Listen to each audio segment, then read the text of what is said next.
Well, we'll start with do one of your claps.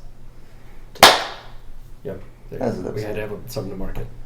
You gotta call me Best Wex, because that's what I'm known online as, and in the world, obviously. But let's cringe through this together, because I really just wanted to listen to an album and play darts with my friends. So we reviewed the album, and it's I don't know, what would you call it? A worldwide album club, like music? You want to be the godfathers of music for people? What do you think? Yes, it's a great place to exchange ideas about music. Well, this is Paul. He knows music very well. He studied it for many of years, plays many of instruments, but specifically the steel pan, which is super dope. Can I introduce myself? Please. I'm Ross, and I like the Grateful Dead. There you go. So we got old rockin' hippies in Colorado style as we're drinking our, you could say that bourbon that's from the good old mountains, and our beer from local in town. And yeah, let's talk about the album for a second. The album is The Royal Scam by Steely Dan. So when the album starts, what do you think? Starts with Kid Charlemagne. Yes. Which is the kind of the only song in the album that makes it into like the Steely Dan best of category. But I think that's only for like cool music, right? Because I mean, they had so many like poppier hits that made more. I don't think Kid Charlemagne was something that was played on radios, was it? I think it peaked at 15 for the U.S. charts. Stat. We're gonna have to stat check that later. Yeah, who knows, right? Who knows what the thing is? Yeah. Well, yeah, and apparently it didn't get very good reviews at the outset, like when it first came out, and then later it got its, the album or the single. Yeah. The whole album. The whole album. I mean, for me, I was very late to the party because there was some jam band that I would download stuff from archive.org, and they played a song, Kid Charlemagne, and it was like a soundboard recording. It sounded great. And these guys blew it away, and I thought it was the coolest shit ever. And then I realized, like, the internet finally came around, so I was like, oh, this is a Steely Dan song? And then I did the album. And I would say there's no bad songs. What do you think? Yep. I guess I'm kind of surprised. I thought Kid Charlemagne was sort of like a name brand song for them, at least in my mind. I mean, it might be. I mean, I might be way off base. Like, I know it was like top guitar solos, like magazine, when they would do those lists every time. And I mean, some of the guitar solos in this album are pretty sweet. Green Earrings is a lot of fun, and I mean, all of them. They're cool. But they're mostly like studio musicians, right? Yeah, I don't know if it's Walter Beck. I think he's like some guy. Musicians. Yeah, they definitely had like the best of the best. Is it taboo to like use my phone to look it up? I know, it's fine. I mean, I definitely know that they used to have like a West Coast swing with recording, and an East Coast something like straightforward. And I don't know if this was recorded in the West or the East, but look that up. That's kind of funny to have a sidekick that's just kind of like he's always on his phone the whole time, and then he looks up the things for you, and then he goes back to his. That's pretty sweet. Do you know that Kid Charlemagne is written about Owsley Stanley? Yes, I did. I was going to mention. Yep, exactly. And then, so yeah, he's the hippie god of acid, right? Acid from Grateful Dead. But he's a Mr. Grateful Dead. Well, he's a really interesting character because not only was he this sort of like seminal figure in the world of LSD that kind of brought like Ken Kesey and the Grateful Dead together in the Electric Kool-Aid Acid Test, that world, but went on actually to be the sound engineer for the Grateful Dead, and actually was instrumental in creating the Wall of Sound. Even though I believe he was an autodidact and had no formal training, like as an engineer, that he just taught himself how to do this and created this like the Wall of Sound. No, I'm very much aware there's mammoth PA system thing. That would like register on the Richter scale. Right. But yeah, the same guy who was like cooking acid for Kesey and crew in the 60s. I mean, do you feel like, because you're the only non-musician here, you don't play the instruments per se, and do you want all your songs written about something? Do you want all your songs No, to but I be think like... Steely Dan, their lyrics often tell a story. Exactly. And so, like, when I start listening, I'm kind of curious, because they're they sort of have, like, a highbrow, intelligent element to them. Mm-hmm. And so if you can, if it's background noise, it sounds good. But if you're actually listening to it, you're listening to what they're singing about, and you start to wonder what the story is, because there always is one. And a lot of times it makes sense after you like look it up. You have to. It's hard to know that Haitian divorce is because apparently there was a period in the 70s when you could get a quickie divorce in Haiti. And only one party had to be present. Oh, that's awesome. So it was a thing in the 70s. That people would go down there, get a divorce, and they would, especially men, would bring their mistress. Because then in Haiti, they would marry them to the mistress. So you could show up in Haiti without your wife, with your mistress, divorce your wife, marry your mistress, and come back. And the whole deal was done. And use the same bouquet of flowers the whole time. Maybe. But, awesome. By listening to the song Haitian Divorce, you're wondering what the hell they're singing about, and then it takes just a bit of Googling to come up with that. Yeah, I mean, that's a very cool story. I just know that I started with like the greatest hits of Steely Dan, and Haitian Divorce was the only one from this album that was on. Really? It was a double disc. Mm-hmm. Yes. Nice.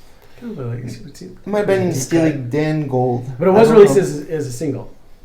From this album, it was Kid Charlemagne. I don't have the album in front of me, which is a total mistake. And, I wonder how much or what year it was. Guy on the phone. We always have one guy on the phone. But yeah, I was telling Can't look up. Yeah, there's like a theme throughout this album. A lot of the songs are about kind of dark shit, in some ways, and nefarious themes. And yeah. You said that each song was something. The Fez. Like what? The Fez is the other single. The Fez was a single? Yeah. I mean, I never want to do it without a Fez on. That shit's funky as hell. And it's amazing. I mean, to be funky and white is important. And I think we need more of that. What? We need more of that in this world? I mean, this isn't like classic rock, would you say? Like, what genre do you think this album even is? I think it's classic rock, but obviously not in the vein of like, Credence and all that. Yeah. I mean, is it progressive? What would you say, Paul? Like, what is? There's some funky elements to it, in a way. I mean, and then to get something on the radio back then, it was like, did you even need that kind of genre? With the Grateful Dead on here. Not too much. Not too much. Back to Owsley, he recorded most of their early shows, and they made a conscious decision to allow tapers and allow the trading culture of recordings, and that's where a lot of their fans came from. And then they came for the live shows. Mm-hmm. I once watched a video, I think with Letterman, with Bob Weir. And Jerry Garcia, and he commented on that, that they allow people to record the shows, and he said, do you worry that people won't buy your album when you release it? And Bob said, I don't know, man. If we ever release a good one, they'll buy it. Yeah, I mean, I think Touch of Grey was like the first music video, if I remember, but like I don't know about radio, but I mean, nowadays it's really important. You need like a genre distinction. You need to wear that brand on your arm and be like, that's fucking. Well, what would be a most comparable band to Steely Dan? I mean, they had a feud or a rivalry with the Eagles, but they aren't like that similar. I feel like. Yeah. Doesn't that come up in this album? Mm-hmm. Where's There's that some come lyrics that they. You guys are going deep. I didn't even get that deep. I was just wanting people to listen to the album. One of the lyrics are about some like argument. In the song "Everything You Did," a lyric says, "Turn up the Eagles and neighbors are listening." Yeah. Glenn Fry of the Eagles said, apparently Walter Becker's girlfriend loved the Eagles, and she played them all the time. I think it drove him nuts. So the story goes that they were having a fight one day, and that was the genesis of the line. Nice. They shared a manager. Let's see. Oh. So it's more of a friendly rivalry than a feud. Yeah, there's always one super manager for the biggest acts at a time. Like now it's the Scooter Braun guy, but like definitely like, oh God, I'm gonna blow his name. He was the funk god of like James Brown, white guy for James Brown, George Clinton, and I mean Prince. He was in Purple Rain. Oh, terrible. And I'm wearing the shirt. That's terrible. Yeah. Yep. Let's get some tape, or I'll do the middle school thing where you turn inside out. Well, I mean, unless you guys have anything else to say, play some voicemails. You want? Oh yeah, shit. Let's play some voicemails, right? Do we have like a following? No, like a hook for the voicemail things, like. You know, yeah, a transition. As musicians, we're gonna have to figure something out. Yep. Yeah, we'll do a jingle. You need like something on your like keys where you're like organ, like voicemail, you know. We didn't think that far ahead. Yeah. Hey, this is Andrew from Connecticut. I'm 33 years old. Man, I love this album. I mean, if you like Steely Dan, this is sort of like Steely Dan in its pure essence. I mean, Kid Charlemagne just hits you so hard. I mean, if you're like me and you got introduced to Steely Dan through Asia and tracks like that and Peg and all those, you'll love this album. It's just sort of pure Steely Dan. So I'm totally into it and would recommend it. Thanks so much. Bye. I mean, how did Peg become a hot song? What a dumb song Peg is, if you ask me. Can you play a song, or does that mean that it can't? Yeah, I can't play it. I mean, maybe we can superimpose it after they watch how terrible this is. But go watch Peg. Everybody. Yeah, listen to Peg. There's Peg. We'll take a 3-minute and 28-second break. Yeah, right. All right, next one. Next call. What up? This is Lauren from Minneapolis. Want to send my appreciation for the Royal Scam, from the first track about Owsley to the last title track. If you're looking for a good time and a great sounding album, as always by Steely Dan, this one has you covered. So put the needle to it, turn it up loud, and you're bound to have a good time. That was nice of them. Yeah, nice. I mean, call to action. I don't know enough about like the studio engineers and stuff, but they were the best. I mean, they were. I think it's uncommon to keep the title track for the last song. Last song? Yeah. Now, if I could think of an instance. Usually, it's like one of the lead songs, right? Like 3. Exactly. It seems kind of uncommon. Yeah, the last song. It's the very last song on the album. Is the Royal Scam. I mean, I didn't look up the story behind that, though. I'm sure right. It's interesting. I wonder. Look up Dirty Mind. I'm so bad. There's definitely a hard game where you ask someone to like, what's your favorite album? And they say, and they're like, okay, now tell me song, give me the whole track list in a row. Yeah. I'm like, can't do it. There's very few. It's a mean game. If you know that, if you know it. I think the one that I could do is Robert Palmer, Sneaky Sally Through the Alley. Dirty Mind is the first song on Dirty Mind. Dirty The Mind. last song is Party Up. Got to party up. Alright, a few more of these. Thanks for calling. Hi there, Spencer here, 36-year-old male from Chicago. Coming to chime in on the Royal Scam. I have not listened to this album before today.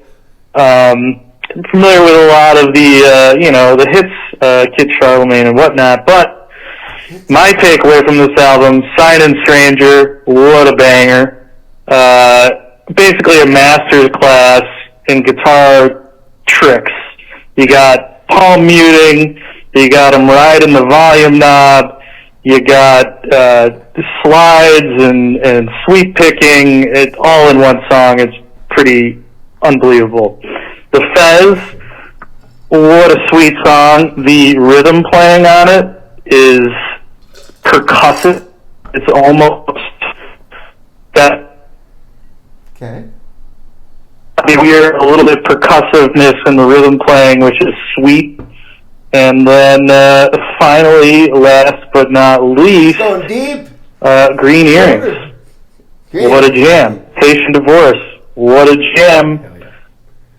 Loving the little reggae vibes in this whole album. Lots of little reggae-ness going on. Enjoyed it. Keep it up. Thanks. So, Not bad. Paul, how do you feel about the reggae-ness? Would Yeah. you put some Steel Pan Caribbean things That's to some nice reggae covers track. on this? Oh yeah, for sure. Andrew and I were talking about that. He Really? missed out on this, but he made sure that we shout out. Oh to yeah, we Haitian Divorce. missed Andrew today. Yeah, But next time. But Nice. yeah, that's a great reggae tune. well, Style. how these people called in is there's a phone number, and it's you leave a voicemail about our album of the week, and we play you on the show pretty much. So, long story short, call this number, which will be displayed on every single thing possible, I'm sure. It's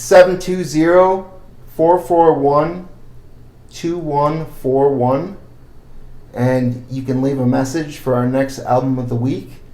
But on Twitter, we're taking suggestions for the next album of the week, and we're going to have a vote tomorrow that asks what the album of the week should be and what we should do our next show on, and which characters of the cast should be kicked off the island. So one more, and then let's call it, right? Let's do it. What's up, Colorado Album Club? This is Ross calling in live from Minneapolis. Just with a quick comment. Can you name a better album with a better intro than Kid Charlemagne? Think about it. Think so. Thanks. Bye. I like it. He brought a question. He Well, really wants us to think about it. he wants to think about it. It's pretty wide open, but Yeah. It's a good intro. I mean, I always want horns on my songs. That's me. Horns are my thing. Orchestral music is like my least favorite thing. Mhm. So What about when Wu-Tang played with the Colorado? it hasn't Yeah. happened yet, but Yeah, I'm that's waiting fun. for tickets from one of their drummers, quote, pushing him Yeah. to get me hooked up. Yeah, man. We'll try. They're like headlining Jazz Fest. Oh, really? Yeah. Well, let's listen to the album again and play some darts. Thank you. All right.